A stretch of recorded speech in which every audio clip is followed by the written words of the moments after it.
This is my pitch for EDCIT520 about universal design for learning in the student-centered classroom. So one of the issues that we're facing at the high school level right now is that our students are not fully engaged, they're not fully involved, and they're not taking full responsibility for their own learning.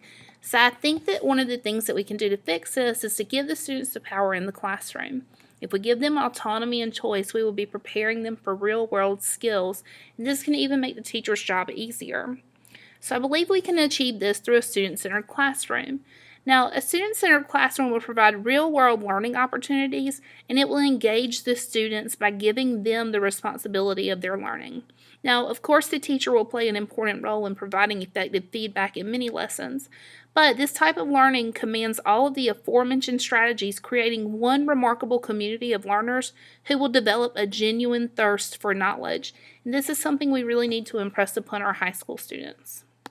So in my classroom, this could look as such. I could allow the students to set the classroom expectations and rules from the beginning, not only for themselves, but also for the teacher. I can allow them to complete year-long projects or things based on project-based learning we've already started. I can teach direct instruction through mini lessons based on UDL lesson plans. I would provide a lack of homework in my classroom because I feel like it would be better off if they could master the content with my support while they are at school. I also think that I would change my grading. Instead of applying just grades for worksheets or homework or assessments all the time, I would put the grading into the students' hands, and this could look a lot of different ways. And I would provide effective feedback through technology, through Power Teacher, and through one-on-one conversations. So I believe we can fix this engagement problem and help our students become better prepared with a student-centered classroom, because this will build effective relationships. It'll help them learn how to solve real-world problems using real-world skills, and this will help them learn how to set realistic goals and meet those through time management and maturity. And I believe through this, even our test scores will show improvement. So we don't have to completely reinvent the wheel of what we've already done. We just use what we already have in place and then seek feedback to improve and see what we can do better. I think that we could use a lot of our project-based learning training that we've already done and explicit direct instruction to help provide further support for our students. Now, this would meet our goals at the high school level of creating global learners. This is especially aligned with our IB program. And so this is already similar to project-based learning, explicit direct instruction, and meeting the 4 C's of education. The students would be given the opportunity to build on communication, collaboration, creativity, and probably the most important skill, critical thinking.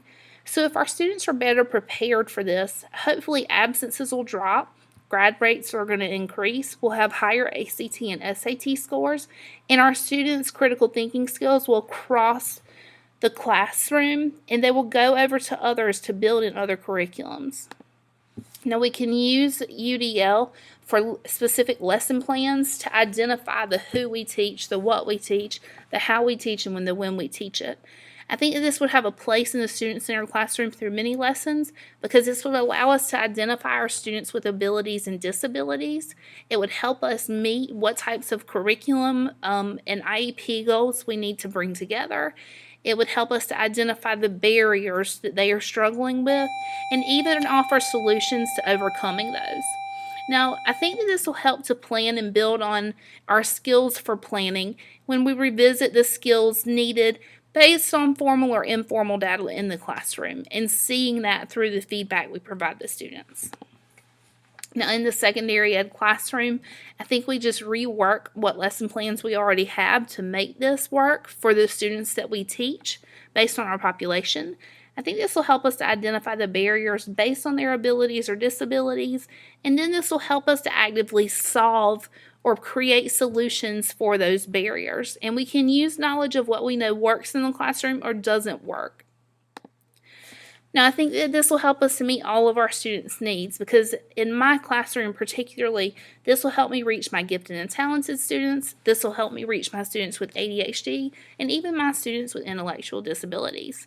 And so we can help provide information for IEPs better. I think we could work better with the academic coaches on understanding barriers and finding solutions to those. So my proposal for the 2018-2019 year is to start with just one subject. I think it'd be best if I started with English 3. I would use the UDL style mini lessons to meet my standards and to address my students' strengths and weaknesses in the classroom.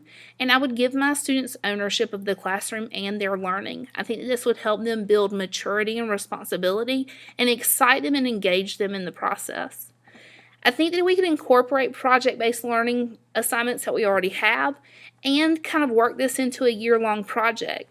We would hand grading over to the students, even if we just began by allowing them to assign themselves a weekly grade based on their work and working up progressively to a quarterly grade. I would completely eliminate homework from the classroom because I just think that if the students have the time in class to have effective feedback from a teacher, they will better master the content. And then we can, of course, assess and track this through benchmark data. Now, this will be effective for everyone. I think we'll be able to meet students' needs, help prepare them better for their future as global learners. I think that teachers would be able to explain this in a way parents would appreciate it. They could learn about this new type of learning style, and we can explain the benefits of a student-centered classroom while promoting the child's future. I think this would be great for our school data because it would improve overall scores of abilities and hopefully decrease retention rates and allow students to move up. So in order to track this progress, I could meet quarterly with administration and my coordinating teachers. I could have collaborative work with other teachers and even provide some staff-wide presentations about what has worked and what hasn't. And I could offer professional development. Of course, I would take the time during the summer to revisit and revise my plan for the following year, and hopefully, student-centered classroom using UDLs would be very successful.